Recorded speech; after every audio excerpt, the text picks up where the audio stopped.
So the title of my talk is Quantifying Haptics in Surgery and the New Value Proposition.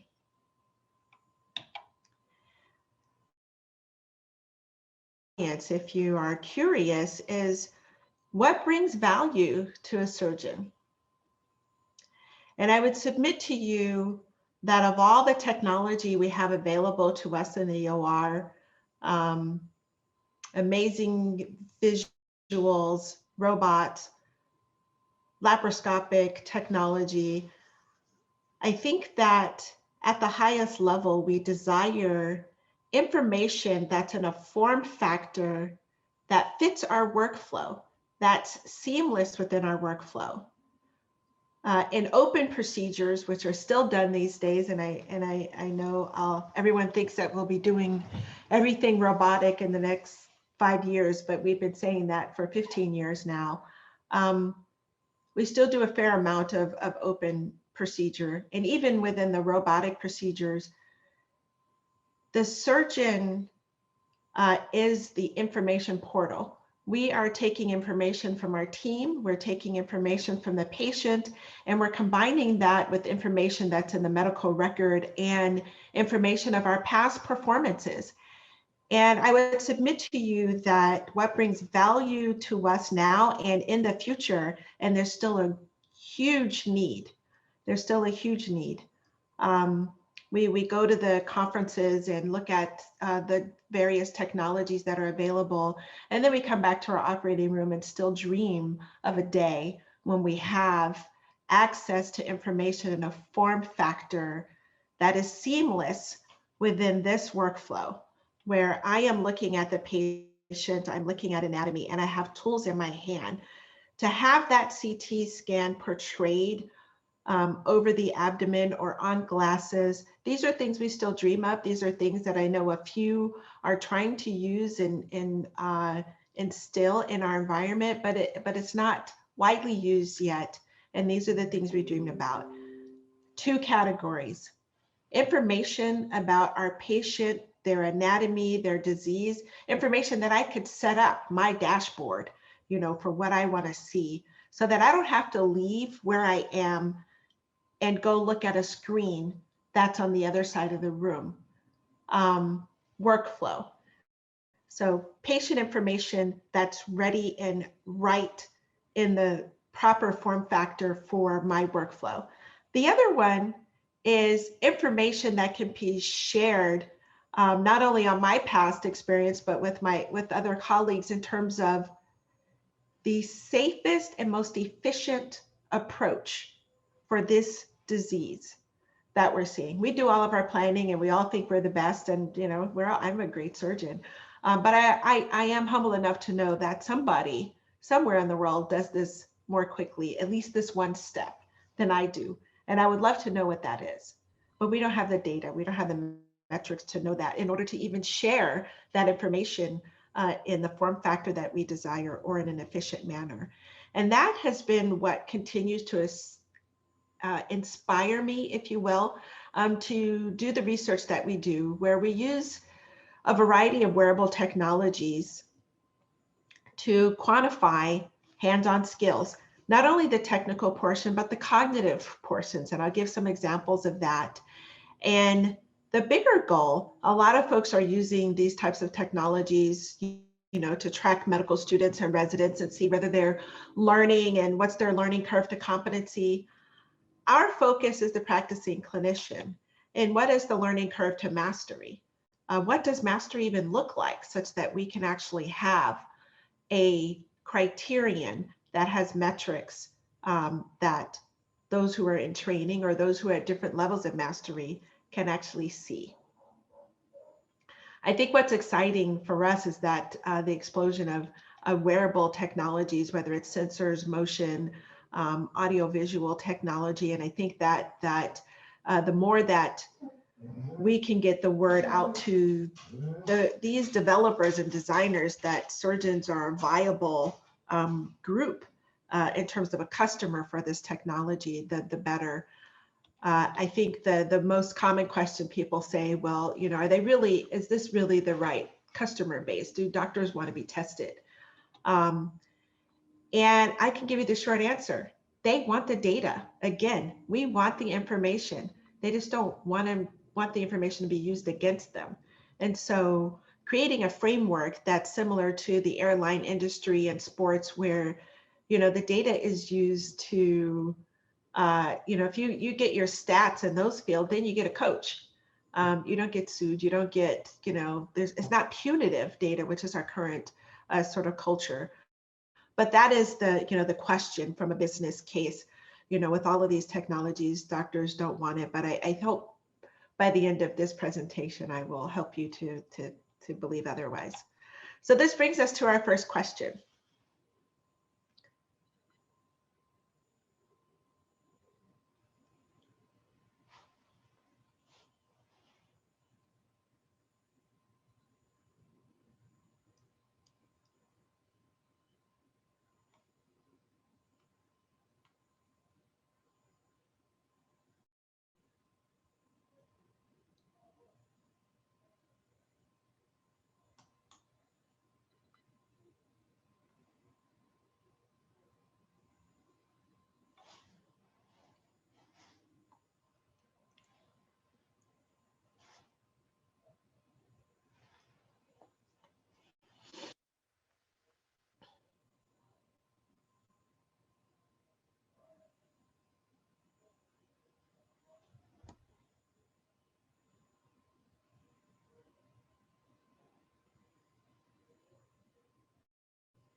Seems there may be some folks that aren't either voting or not sure how to use the system.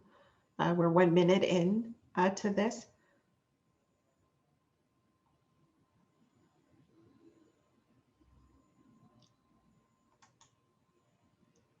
So it looks like many people picked all of the above, and I would tend to agree for the most part. There is no right answer. I think it depends on the data. It depends on what you are measuring, but in general, at the highest level, mostly the measurement culture in healthcare is actually punitive. It's archaic, it's punitive. It's not unifying and supportive. Some folks are trying to build that culture, including my team. And this is really sort of the mantra that we live by.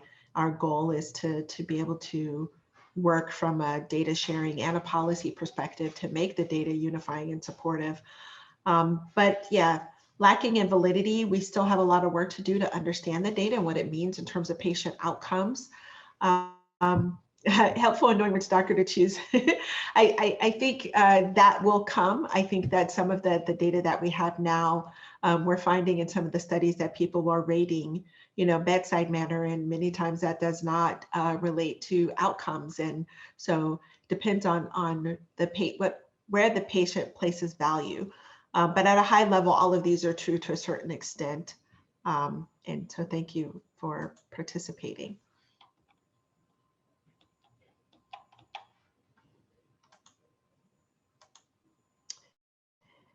This is an example of one of our data collections where it's not the surgeons, it's actually the anesthesiologists. And we collect data not only from surgeons, but every clinical practitioner where we have a technology, in this case, a mannequin-based simulation where they can do their procedure. This is a common procedure, intubation, placing a breathing tube in the airway. And we have sensors everywhere here. There's an overhead camera in 2 places, one here and here, so that we can synchronize an overhead as well as a focus on their hands.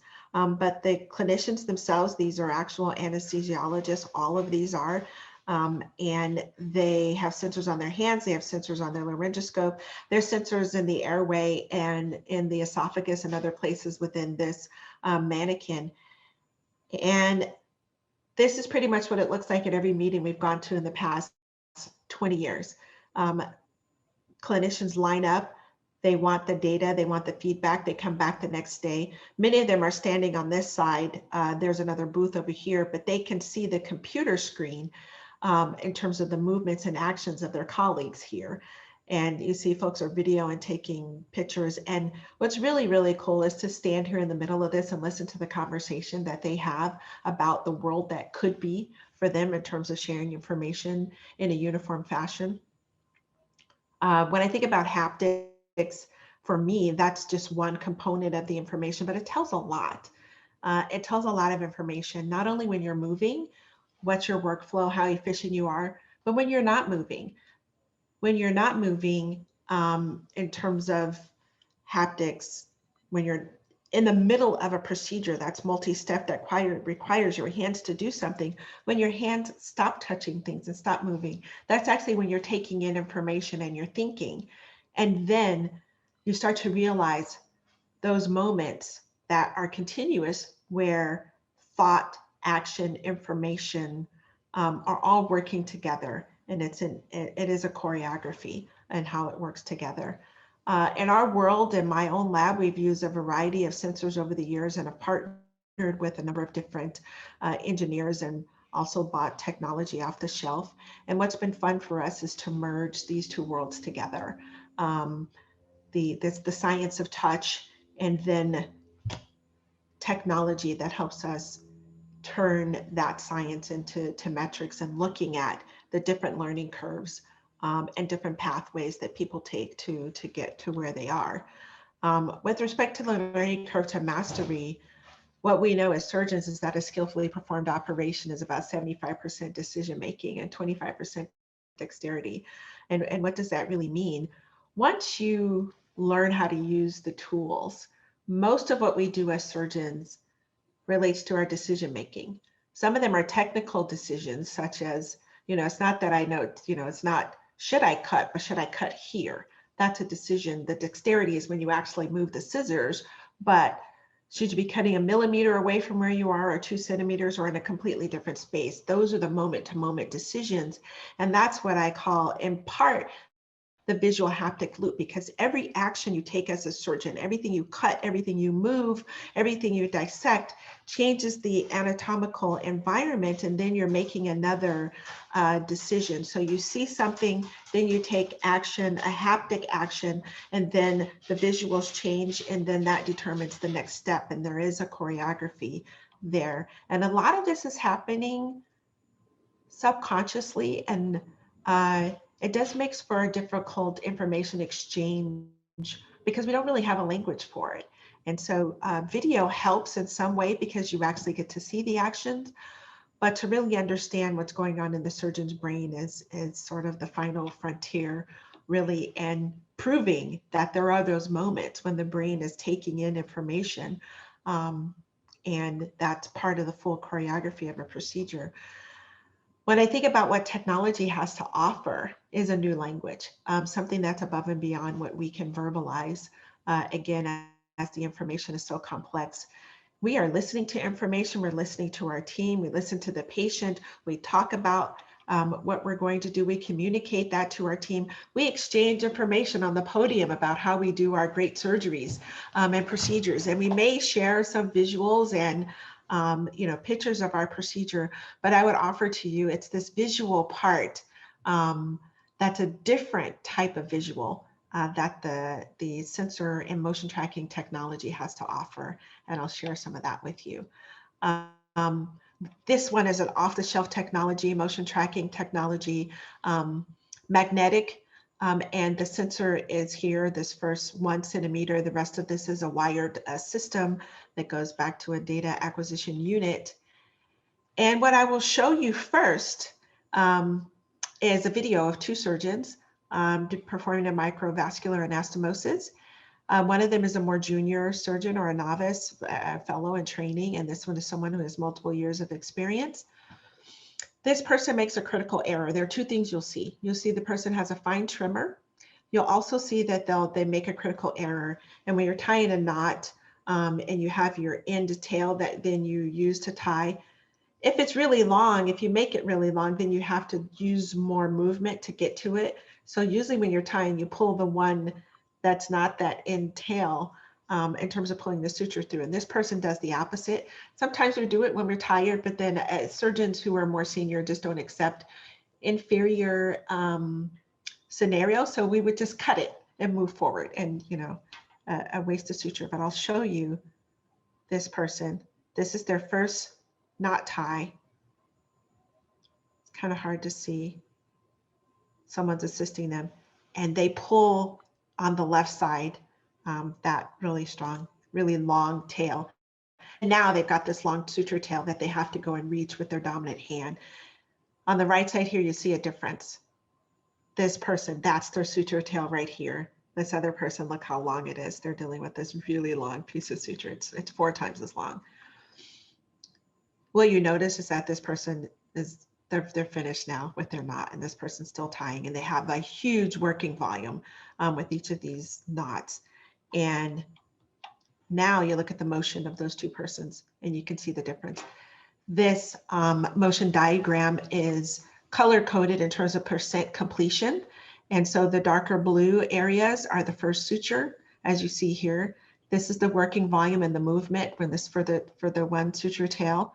And then as the suture tail gets a little shorter with each one, you have to reach, you don't have to reach as far. So this green pattern is the second suture, and this yellow is the third.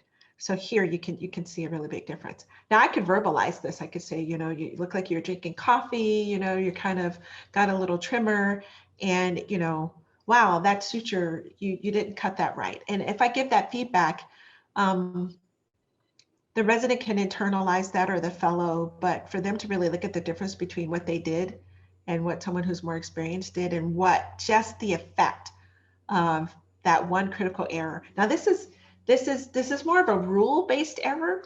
That person knew how to tie. They knew how to use the instrument. So it's not really their dexterity or their technique, but it is a rule-based error that this person made. But being able to visualize it, I can verbalize it, and we all think we're the great teachers, the best teachers, and that we explain everything really well. But there's just something, pictures worth a 1,000 words. I'll give another example. Ventral hernia procedure is, repair procedure is when someone's had a prior operation and then it doesn't heal as well for various reasons. And then the incision comes apart or pulls apart underneath the skin.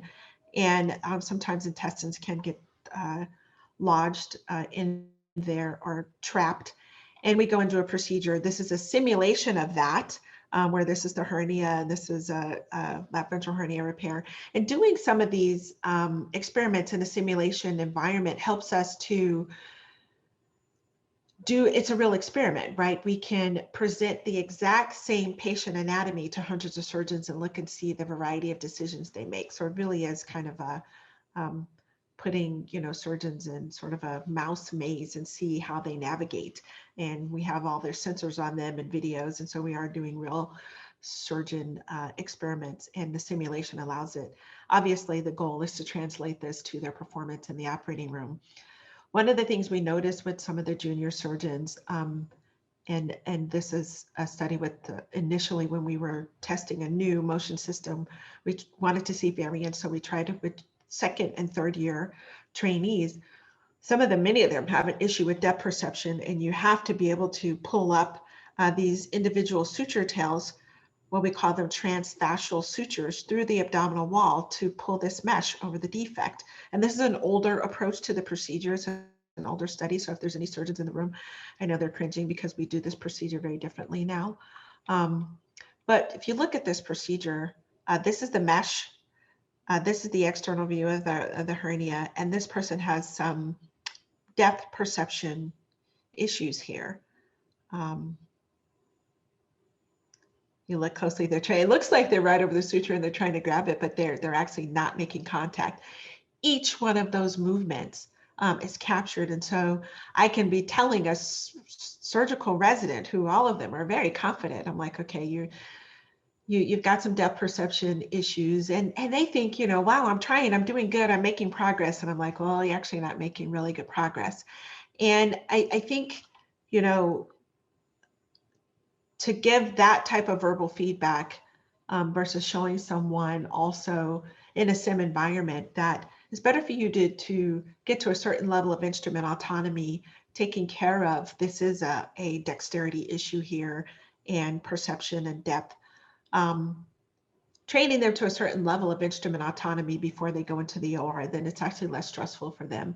Because for us, when we're training someone, we give them a certain, leeway, but then at some point we take over just because of lack of progression.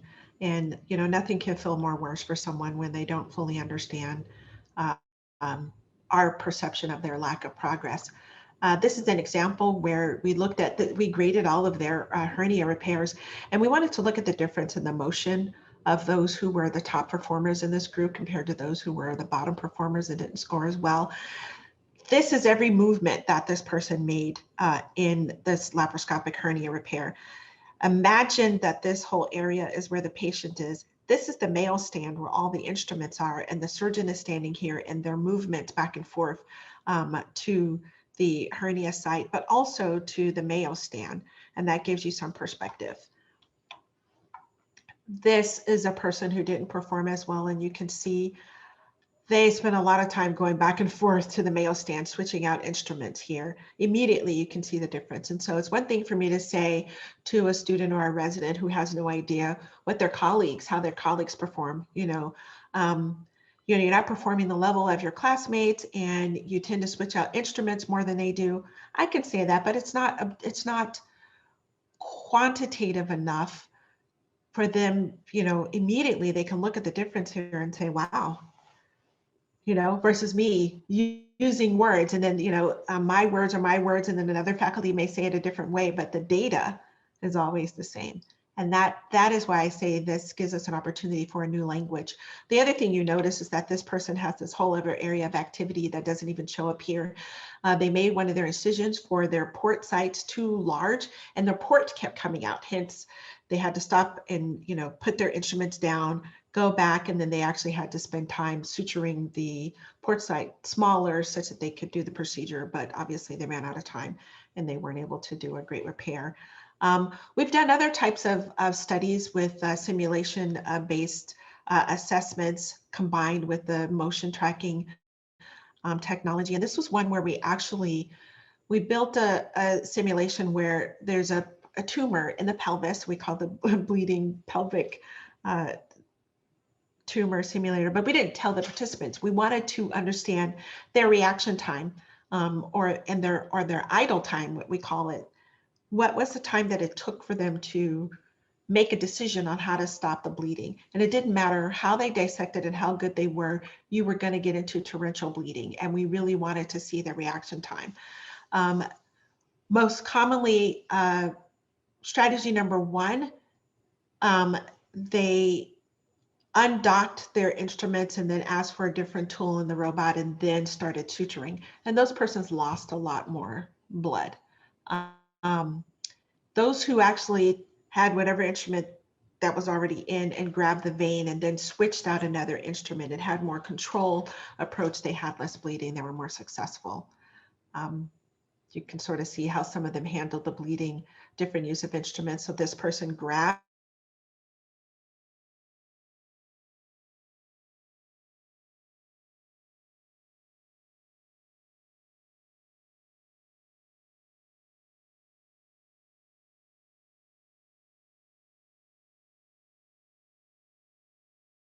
a little bit of whiteout in terms of their bleeding.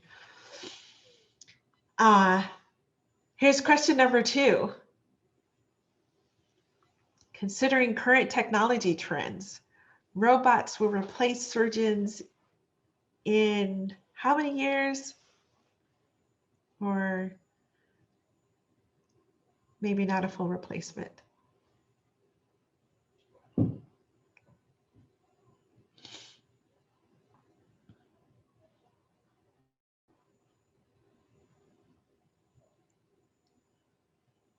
All right, you guys have halved your response time. We're more than 76% at 37 seconds. This is great. I'll give a few more seconds.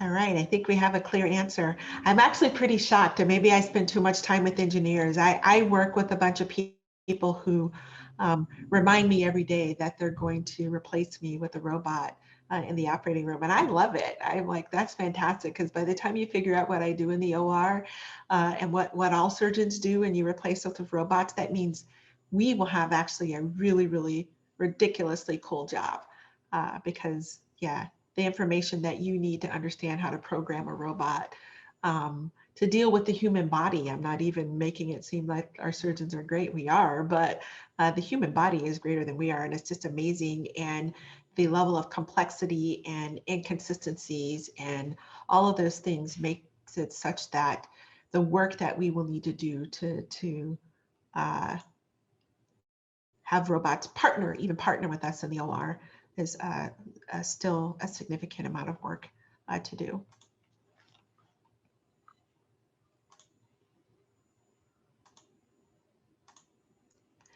So we talked about some of the digital tracking, and I've shared some results, and I've shared some of the technical aspects. Some of the cognitive, again, it's, how long does it take?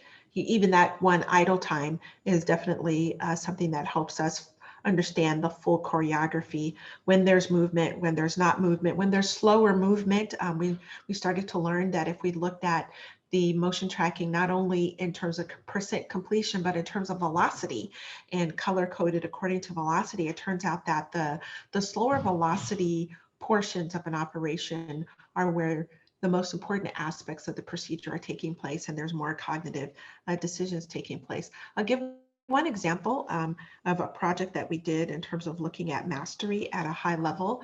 And this was called the Surgical Metrics Project. And this is an example, again, it's all mostly off the shelf technologies.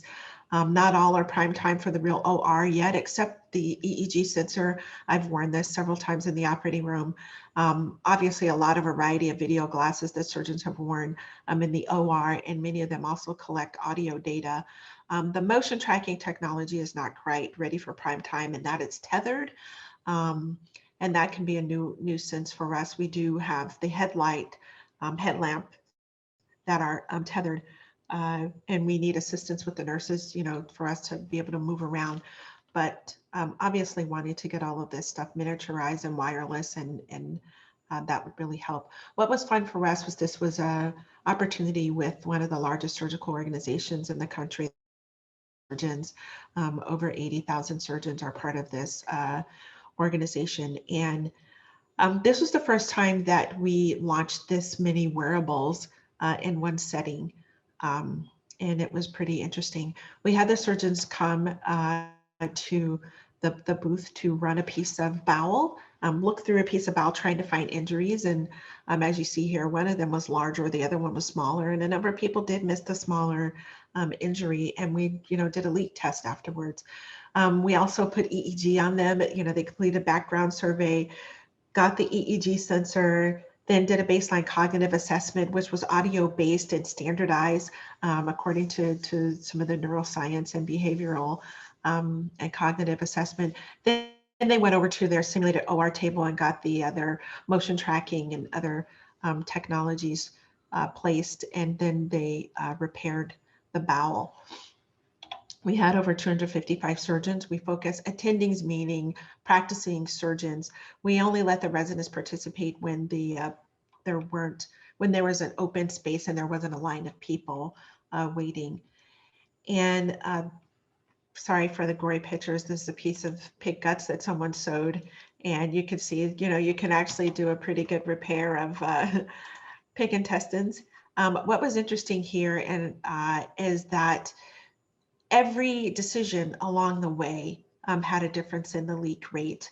And I won't spend a lot of time on this, but this was the very first time that we had information on every decision that you make along the way. And this goes back to my very first question in terms of what brings value to a surgeon. Some of the decisions that we make and ways of being are because we were trained on the East Coast, because we were trained on the West Coast, or we were trained under so-and-so, this famous surgeon who does it this way. And when we start to look at this, in detail and capture the digital data and start to be able to define what it is that we do and quantify what it is that we do, we're starting to learn that, you know, there are parts of a procedure that may not be as efficient and safe as we thought. And this brings me to sort of framing the value proposition for digital surgery at a higher level, which has been defined to fit in 3 buckets. You know, is the information that you get mostly fit in a descriptive bucket? Is it predictive? Or is it prescriptive? And a lot of people are really, really excited about moving forth into the prescriptive realm because they feel like, you know, decision aid or giving the surgeons the answer or having the robot help the surgeon, that's the quickest path, you know, to a safe and efficient operation.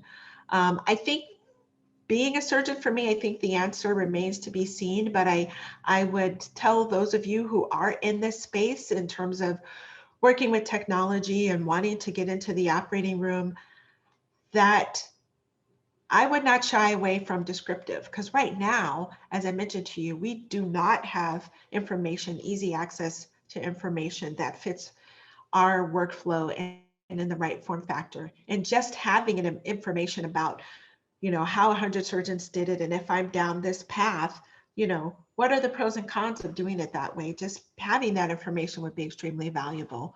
And so I think we're in a really exciting time that there are a number of different companies and people that are in this space. And I think that there's going to be a lot of good that comes out of it.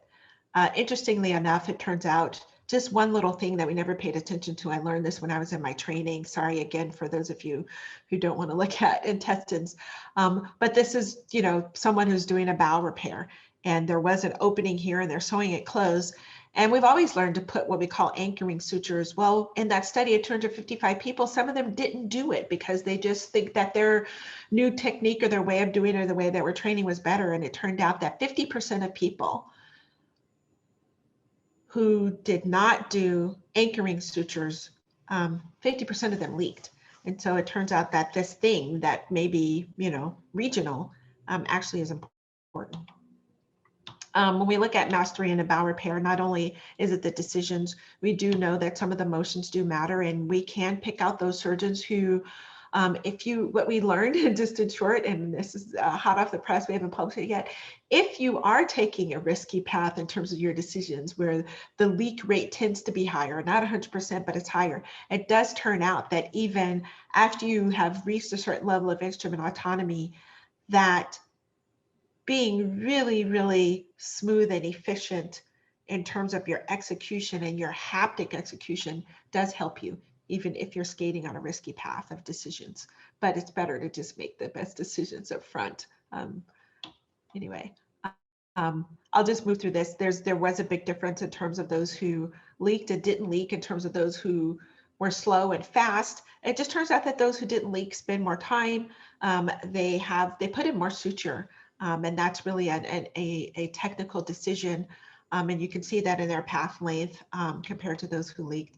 And I think this is me sort of reiterating everything that I've been talking about. I think that my dream is that, you know, this data just becomes a streamlined part of what we do as surgeons, and we figure out how to, you know, become more like the airline industry and, you know, the professional athletes, where data is used, you know, from a mastery and a quality perspective instead of in a punitive way. And it's really just simple information exchange that will make everybody better. Obviously, lots of excitement in terms of combining the video data and sensor data, and, you know, using that to capture those moments in an operation that are most informative. Nobody wants to watch a 4-hour operation of what your colleague did, but, you know, hone in on that 1 or 2 or, you know, 5-minute video clip that shows you something of interest. I think at the end of the day, we have to, you know, sort of think and benchmarking this, that this information is not only valuable to the surgeon as an individual, but it's also valuable to the whole team. just having an understanding where we are in the operation, the anesthesiologist, okay, how long is it going to take? It's usually a verbal, and, you know, we estimate we're, you know, head down as a surgeon, we're like, oh, I think, you know, another 30 minutes, and anesthesiologists know, they add their part to it. If they sort of knew where we are and, you know, wow, this patient's been bleeding every step along the way. If I say 30 minutes as a surgeon, because I'm knowing what steps I have, but not taking into account the bleeding, then it's, you know, more useful information for the team that it's probably going to be maybe 45 minutes or an hour. But I think the information is not only useful for just the surgeon, but the whole team. Thank you.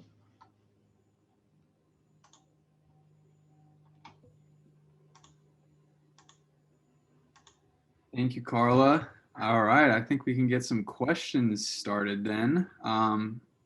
Audience, feel free to use the Q&A at the bottom to ask your questions. I know we already have a few here, so I'll just go ahead and fire away.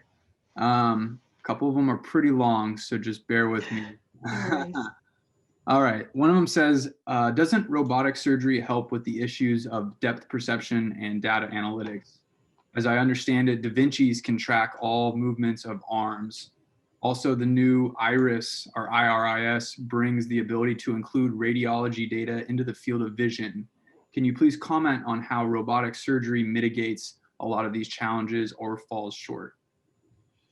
Sure, definitely. I think robotic surgery has the most promise in getting us there, but we're not quite there yet. So robotic surgery helps with the tremor, but not depth perception. Interesting. It does give a better angle and different, more capability in terms of visualization. But it only really helps. It completely eliminates the tremor because the surgeon at the console is just sort of moving the robot hand. And if the surgeon has a tremor, it's not going to translate. Only the movements translate. But it doesn't fix the depth perception. In terms of data analytics, the robot itself does have the capability to track the motion. But what's interesting, and when you look at Intuitive as a company, they were ahead of their time with the robot, as we all know, and also the data. And initially, they built in the movement to have an understanding of when the robot may fail in terms of its execution or may not work the way that we want it. And then as we sort of thought, thinking forward in terms of it tracking surgeons, that is definitely desirable and interesting in information exchange, just what I talked about. But as a company themselves, owning that data, if you think about it, 20 years ago, owning that data was not something that was really a platform from a product perspective, because we still didn't fully understand, what it means and how we could use it. So there are research groups, and I've been part of their research forum and partnering with Intuitive to understand what the metrics mean. And so it's sort of the difference in terms of having a big company and your main product is a robot. How do you then add on to data being one of your products? And obviously a lot of groups want to progress that way, but we're still more on the R&D phase in terms of understanding what data is useful.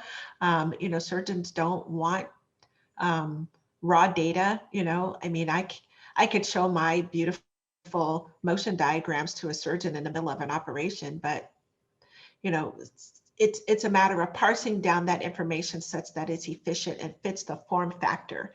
And right now, we don't have the right form factor. We're still all researching it. And so we all work closely together. A bunch of different groups, and those of us in academia obviously can work with industry more closely than under industry groups who are competitors who are trying to get to that answer. But there is a lot of interest in this area, and a lot of folks are fighting to be the first to crack the nut and figure it out. What is that good, best information? The other part, include radiology data in the field of vision. Yes, so like I said, there are some technologies that are being used. Again, it's in a small group of procedures. The specialty that has the most access to radiology data being in the right form factor for their operative procedures is neurosurgery. And so they've worked to figure out how to project visual images of the brain and CT images on top of the patient and sort of merge that information in. But again, there's a lag in the visuals. There's some delay in and not millimeters in terms of accuracy.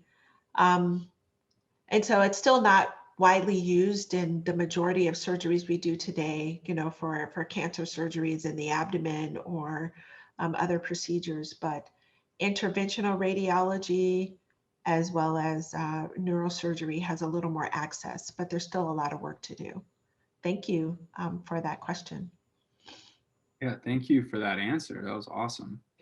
Another one here, kind of related to your poll that you had earlier. It says doctors likely have pre-existing psychological tendencies, you know, classically like perfectionism or egotism. So how do we go about changing that culture that remains punitive and harsh even today when, you know, the individual psychological underpinnings create that culture? I love that question. Could you please, anonymous attendee, join my team? I love that question. I mean, that's a really great way of asking the question, because it's so funny as a surgeon, like I fit in this group, right? And I have my ways of being things, and I, you know, in terms of who I think I am and what I can accomplish. The irony, my first thing is addressing the surgical ego. It's so funny to me. And there is bad behavior. I openly admit, I've experienced it. I've been a part of surgery, but there is some bad behavior. There is some ego. The irony is parts of that ego are required. I want to say a small part of it, not being rude to other people on your team, but I would say there's a part of the ego that's required, because you have to have some ultra high level of confidence to cut someone open, take organs out, put organs in, put prostheses and false material in, and expect it all to go okay. And to get into torrential bleeding and have a level of confidence that you can fix that. The parallel to it is the egos of athletes, and nobody ever talks bad about them. It's just the surgeons and so it's just an interesting thing. Like, you know, you look at folks, the swimmers, the track stars, and, you know, the beating on their chest and the things they do, like it's psyching yourself up. You know, we're the best, you know, you have to live in that mindset, and it fuels your courage. So there is some parts of it that have a reason, and we are self-selected, you know, in terms of being overconfident that we can achieve a goal, and that helps us even through the ups and downs, you know, at every moment in an operation, that you can recover from that and keep going and know that, you know, you have the leadership skills to partner with your team and bring them in. On the flip side of that,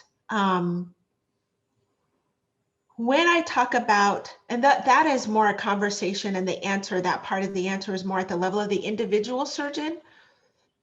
The punitive component of the measurement culture that I really refer to is across all of medicine. And I think it's a little more complex than just the data that we capture on physicians, which mostly is a pencil and paper test. You know, the things that we have to go through in order to become a credentialed surgeon, largely pencil and paper. And it's unfortunate, because that does not serve a surgeon in terms of our skills and what we need. It's high stakes, those pencil and paper tests. And I think for the most part, it's necessary, because the goal of those pencil and paper tests are to make sure that you meet some minimum level of competency in order to practice your craft and to have some level of safety. But I don't think that those pencil and paper tests need to go away.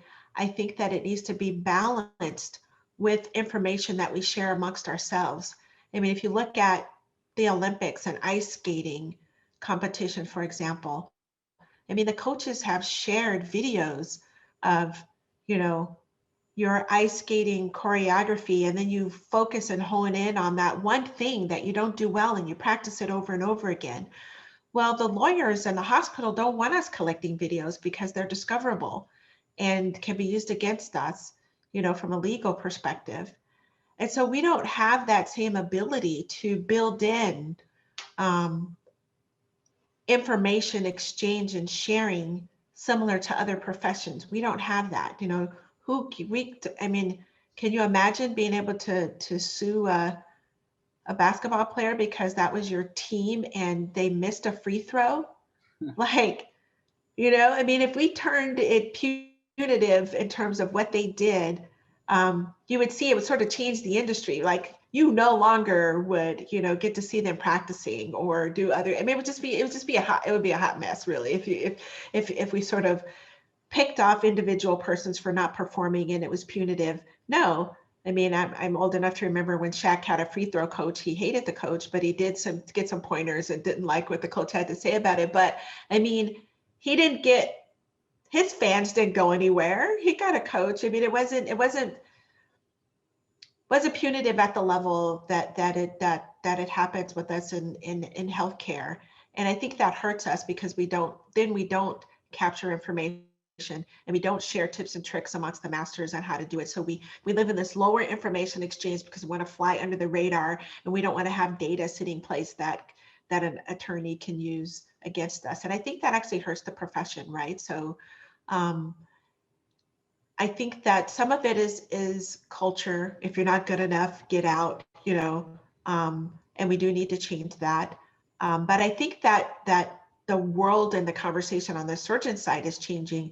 It's just that the institutions that are now the accreditation bodies in healthcare, they were built on the original culture, and it hasn't changed in 50 years.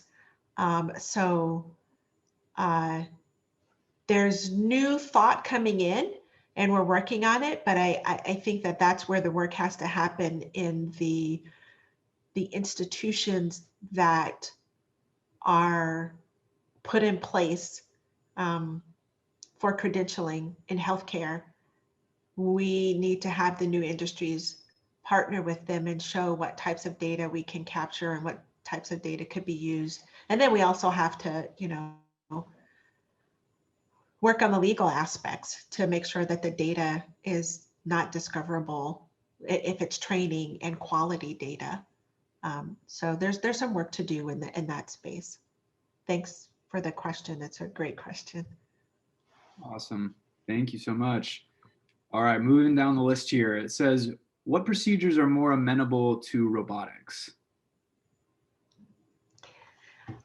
I think I can answer that in a different way. I think that a lot of procedures are amenable to robotics. I think that there's a lot in that question, and I think about when my patients ask that question. I think one thing that patients don't realize about robotic surgery is that the robots that we use,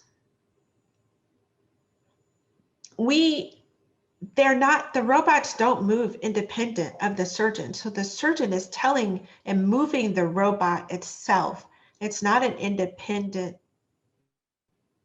machinery. It doesn't do anything without us moving. If a surgeon never sits at the console and doesn't direct the robot will not move. The surgeon moves, the robot moves, the surgeon doesn't move. So the surgeon is fully in control, which means that the surgeon can also fully decide what procedure they want to use the robot for. So it's just in terms of the current form factor of the robot makes it not a viable tool from a cost effective standpoint and an efficiency standpoint. And so I talk about the robot and I do lots of research. I actually do not do robotic surgery because the robot is actually not suitable for my specialty, which is emergency surgery. Patient comes in the operating room, patient comes in the emergency room, doubled over in pain. They just perforated one of their intestines. Usually happens at 3 a.m. I have no idea why, but to try and, it takes a team of people, trained people, to set up the robot, and then it's usually a 2-hour delay. So most surgeons who do emergency surgery aren't doing robotic surgery for emergency surgery. Many of them also, have a elective practice that they do robotic surgery. Instead of having elective practice, for me, I do my research with sensors and motion tracking. So trauma surgery, I mean, that the patient comes in with a gunshot wound, I'm not going to have a 2-hour delay and somebody's bleeding to death to set up the robot. So right now, the current form factor for the robot and the team and the setup requirement does not allow robotic surgery to be applied in an area where it's life and death situation. But otherwise, other procedures, I think the robot can be used in many of those procedures. Some of them, tighter spaces and things like that, where you can't have enough space to put all the robot arms, is another area. Great. Thank you for that detailed answer.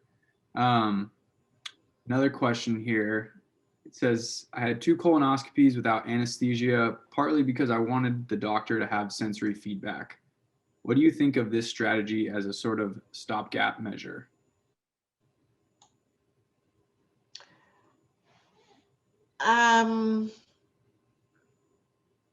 I like that thought. I think that would be a research project, because we don't really know. Here's one thing, what we do know. So a patient and a person's perception of pain is different. We all have different pain thresholds. And the bowel only will signal pain on distension. So I can actually put my hand in your, well, I wouldn't do that. If you were awake somehow, if you got cut by something and your intestines fall out of your belly, sorry for the gory graphic. If you touched your intestine and pinched it, you wouldn't feel pain. Not like you do on your skin. But if I put a bunch of air in it and stretched it, then you would sense pain. So the intestines are very interesting. And people have different levels of threshold for pain, just as you do in your skin, the same in your intestines. I don't know of any studies where someone has looked at the correlation between patient pain and the error or perforation of the endoscope through the bowel, which is the most feared complication of a colonoscopy. Is, when they're putting that scope through your intestines, that your intestines may not dilate and move right, and then you actually poke through, and that does happen. And then sometimes people have to have a procedure and sometimes they don't. But I'm not sure if that's really sort of the core of your question in terms of the clinician getting feedback. When I think of clinicians getting feedback and patient information, I think of it in terms of safety. And I don't know that your verbalization of your pain would correlate with the safety of the procedure. Interesting. Thank you. Another question says, do you think the use of quantifiable metrics to standardize training will become more widely available and help with making expert surgical techniques more equitably available? I love that question, and that's an easy answer for me. Yes, definitely. I think that right now there is a lot of bias in assessment of surgical skill. Right. I'm a Stanford surgeon. My skills are better than yours just because I'm at Stanford. You Harvard people, whatever. I don't know. There's a lot of bias. There's a lot of bias. Well, I trained under, so-and-so. Well, you trained under so-and-so. My apprenticeship training was better than yours. All of those things, I think that this data, which says what you did and what you didn't do, in a clear and objective fashion based on data completely eliminates that verbal, regional, whatever type of bias that's inserted into our assessments of what's a good surgeon. And I think that does kind of level the playing field and will help a lot of people. Yep. Both, yeah. It's very exciting to think about it, but that's definitely where we're headed, and that's a huge benefit. Great, thank you. Another question for you says, do robot movements totally imitate traditional surgeon movements, or are there new ways or styles of operating that work better, but only if done by a robot? The robot has more and different capabilities. So yes, there is some overlap with surgeon movements. And again, it's because the surgeon is controlling it. But for example, one thing that, I'm sorry, I'm getting this visual. I'm a very visual person, and every time I think of things and analogies, I'm just thinking about the owl who can sort of turn their head like 360. Like a surgeon can't turn their hand 360, but a robot can. And so there's some capabilities there that, from an efficiency standpoint, we can turn, about 270, and then we stop and have to start over again. And so in the console, we may be doing this and stopping, to make the robot go continuously, but we don't have to re-grasp it or change or pull out the tool. And it just can go continuously. There's some benefits there. That makes a lot of sense. I love the analogy to the owl. Another question, it was just related to your second poll. Person asked, could you please repeat the answer about whether robots are projected to replace surgeons or not? I'm skeptical. I'm skeptical that a robot would completely replace a surgeon for complex procedures. And again, and the reason is largely because of human anatomy. And I think that human anatomy and disease changes. So it's sort of trying to have your self-driving car, but the road is changing every time. That's not a recipe for success. It'd be a recipe for disaster. However, I do think that there may be some things that a robot can do. More simple, superficial procedures, for example, if you need a skin biopsy, you need a mole or something taking off. I think that the combination of radiographs and images and mapping and planning, the robot could be trained ahead that this is the incision you should make for this tumor or skin cancer or lesion. And I think we could train the robot to do those types of procedures independently. Ones where you don't have to worry about, variations in blood vessels going through the liver and the pancreas and the intestines that change from patient to patient. I think those are more complex anatomical issues that it would be difficult to teach a robot to do a whole procedure independently because of the complexity of the anatomy. But I don't think it's out of the question for certain procedures. Makes a lot of sense. Thank you. Here's another one. It says, have you seen indications of more novel surgical techniques coming to light because of the use of metrics that wouldn't have otherwise done so?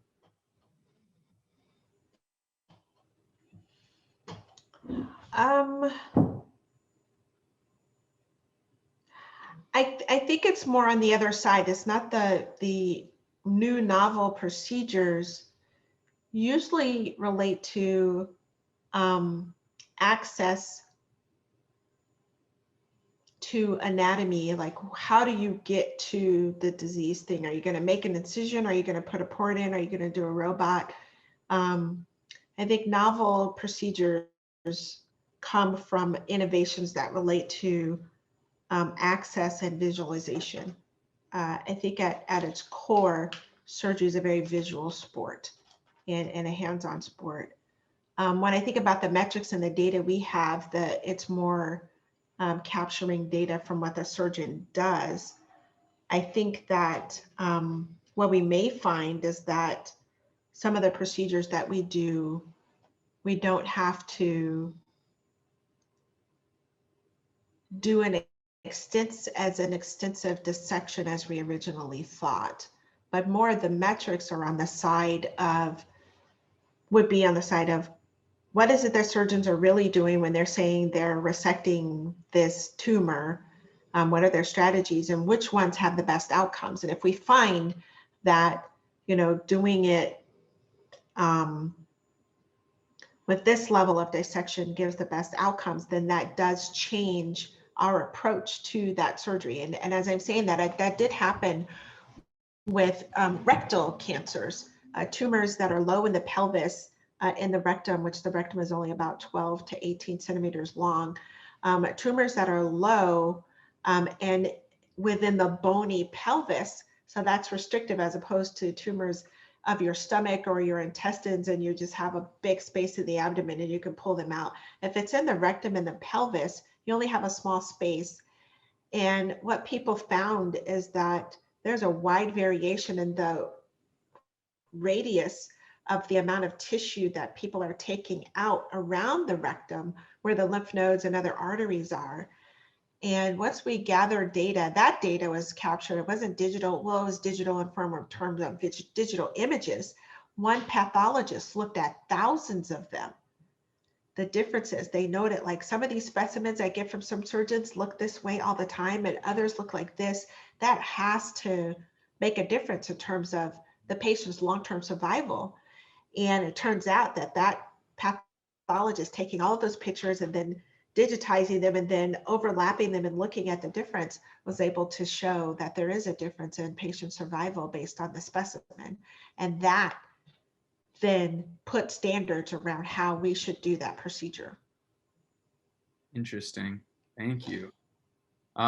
Here's a question for you. It says, do you see value in crowdsourcing this kind of data from various surgeons to improve surgical techniques at large? And another one says, have you considered gathering the data anonymously?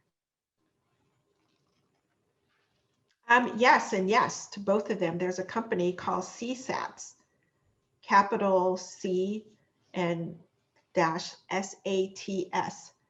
That company is definitely that. It's a crowdsourcing, a company that does crowdsourcing based on surgical videos. And they've got a pool of people who are really good at looking at operative videos and rating them and providing some feedback. And there's lots of people who are already using the system. And there's lots of conversation on how we expand the utility of that system or that approach. I forget the other part of your question. It was crowdsourcing and... Have you considered gathering the data anonymously? So that, yes, definitely. I mean, I think that it really relates to, you know, how you manage the database, right? Because you can collect it anonymously, have the surgeons participate and you collect it anonymously. I think that's what's going to happen. It's not only whether it's anonymous, it's also where the database sits.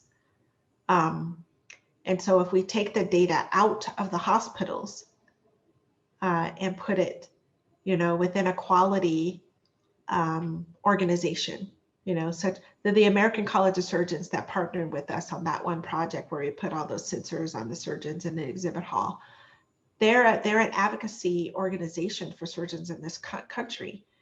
And so within the realms from a legal perspective, they can have a quality database of the surgeons and then give them feedback.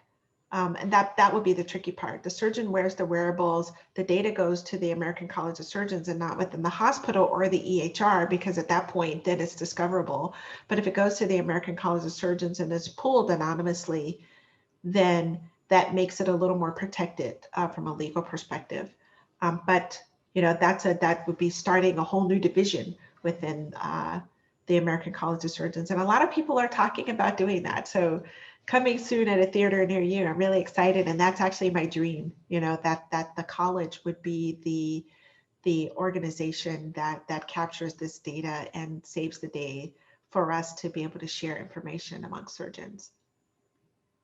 Awesome. Yeah, I think sharing information would be helpful for gathering the most possible data. Another question for you says the constructive use of data is critical in the development of pharmaceutical products such as vaccines and other treatments as governed by strong quality assurance. Do you see a day when the use of this type of data you have talked about will help such a process applied to surgical techniques and performance? I do. I definitely do.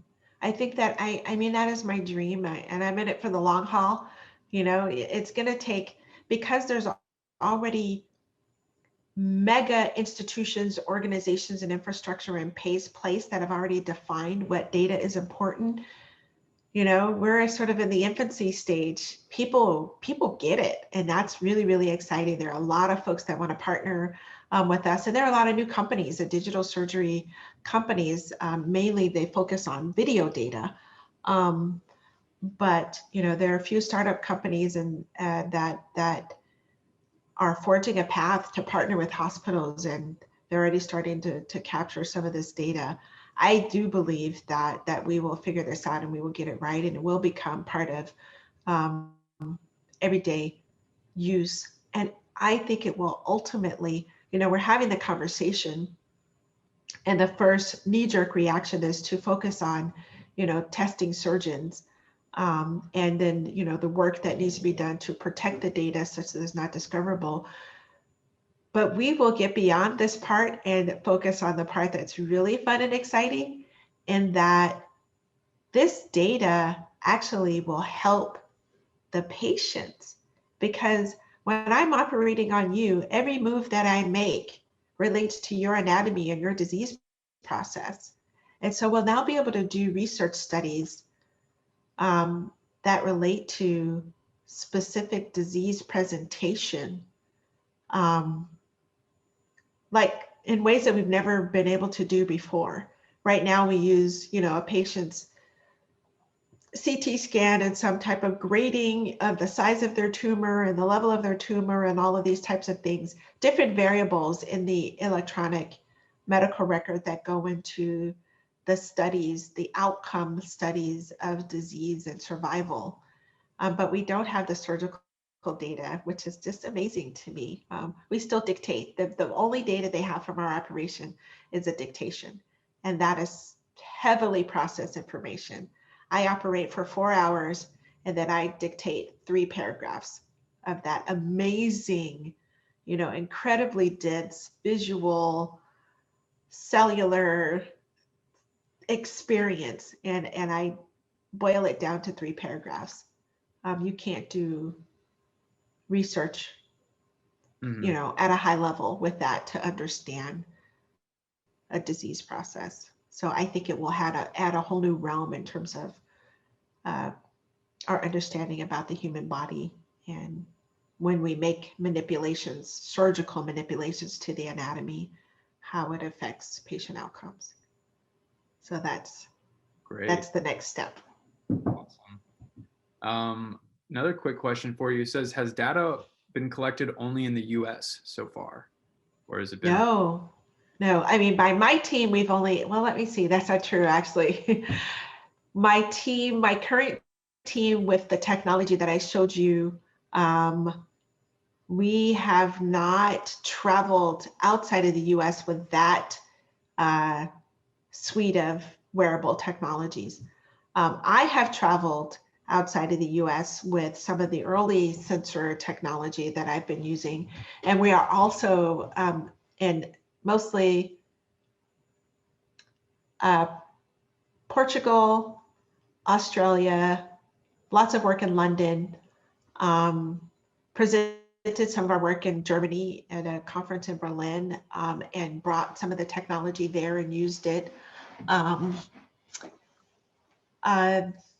More recently, we are now partnering with another person in Heidelberg who already has set up the scenario where people are operating either on sims or on animal prosections or intestines, but they want the data.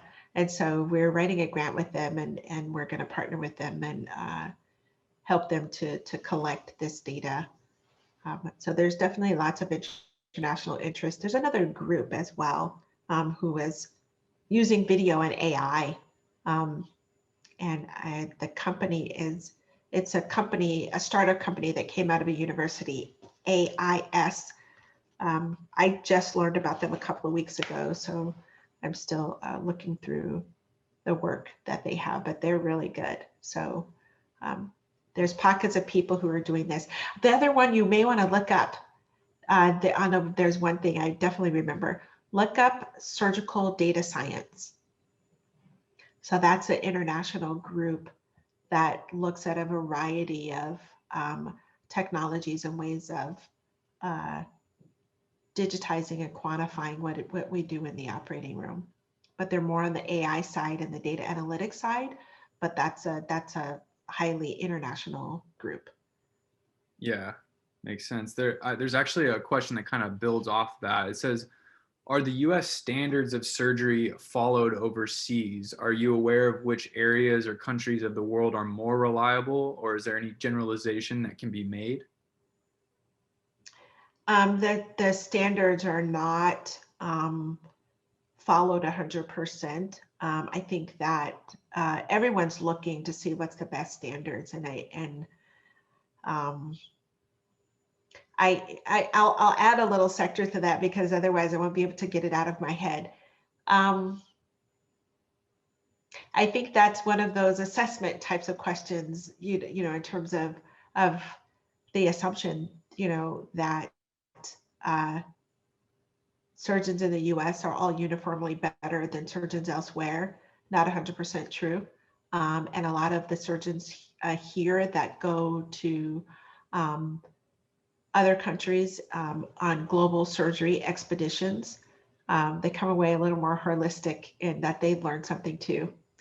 So I think it's just that you know, many of the lower income countries, they don't have a way of sharing what it is that they do. So it's the same thing, you know, and many times they're actually more efficient with less technology than we are. And that's one thing that we have to pay attention to in the US, because we are we have a high level of tech trust and tech interest and high level of tech belief.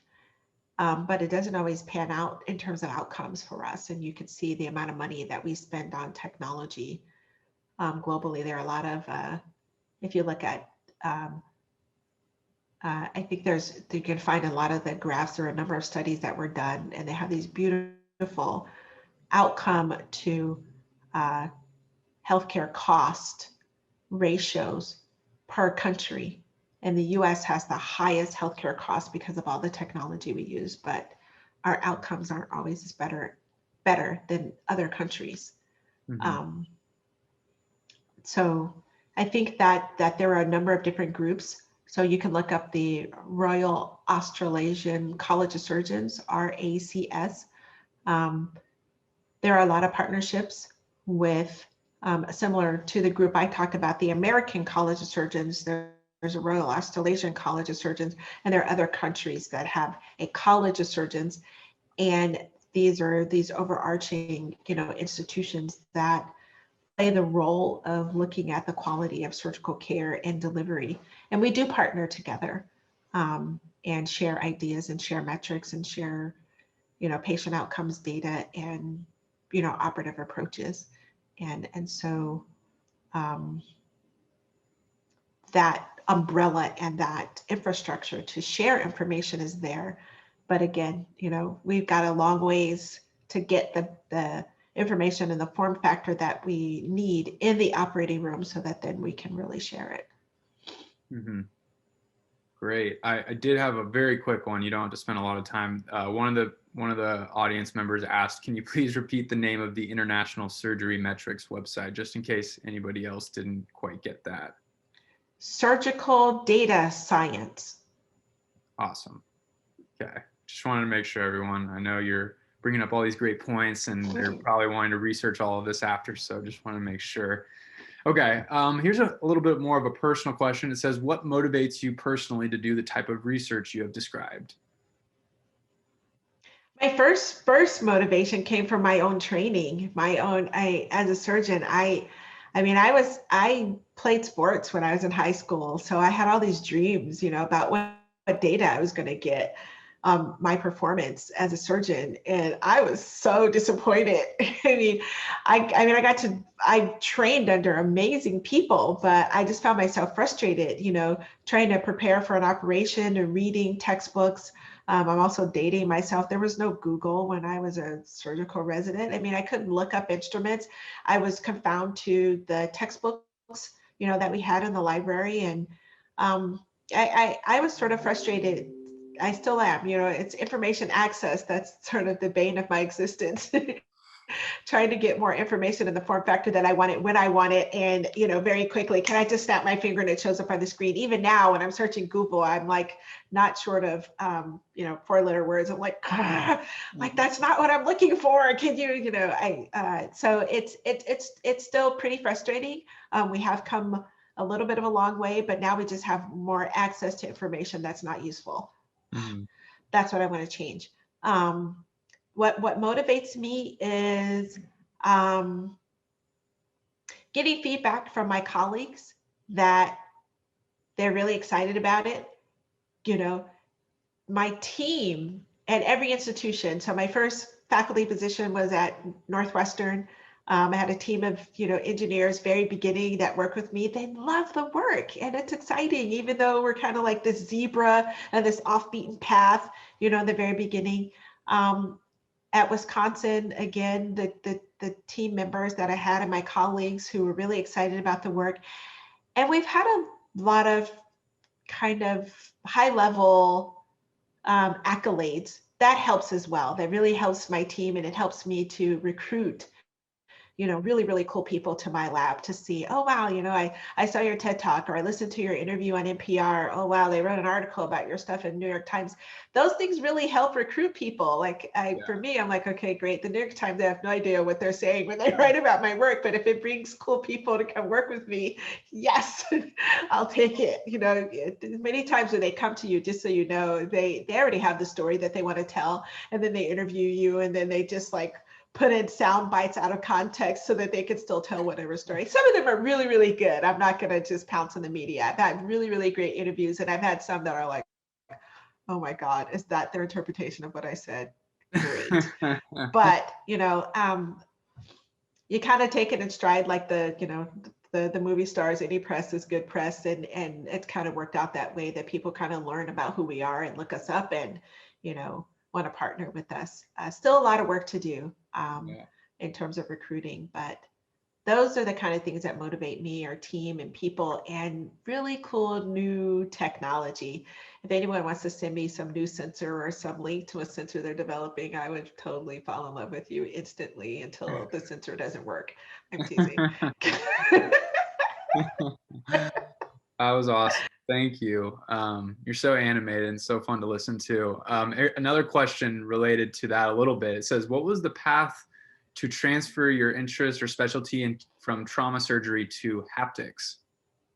So I did transfer, I'm still doing trauma surgery. And in fact, next week, if you are the unfortunate person to fall off your bike and break some ribs, you might see me in the emergency room at Stanford. Please don't do that. But if you come in, we'll take care of you. So I'm still a trauma surgeon. And in fact, I love what I do as a surgeon because that's where all my ideas, and that also is a main motivator. I think it goes back to my training still, in that I think that we can do a much better job of training surgeons in a more efficient manner and getting everybody to, a certain high quality level if we had better information exchange. And that's always been my motivation. And so I am a surgeon scientist. That means that I practice surgery. I don't do surgery 200% of my time. I do surgery 20% of my time, 20 to 25%. And then the 75% of the time that's left over, I am doing my research, I'm developing things, I have a startup company, I'm doing every path that I can do to try and get the information exchange and adoption of this process accepted. Regular phone calls with the American College of Surgeons, any group who wants to listen and who wants to partner and jump on the bandwagon to move this forward. It's going to take a huge, huge village and a very powerful one to make this happen. Absolutely. We do have about 2 more questions here, and then trying to be cognizant of your time, let you go eat some dinner. It says here, these days, what are the numbers or rates of young people entering the surgeon field or profession? Numbers or rates. So not as many as we would like. It's interesting. I just got through looking at the data in terms of those entering medical school versus those becoming a surgeon. The surgical professions are lot smaller numbers on any given time.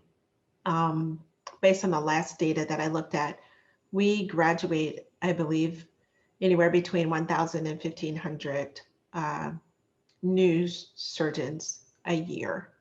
But then that same number or more retires or has limited practice, and we're behind.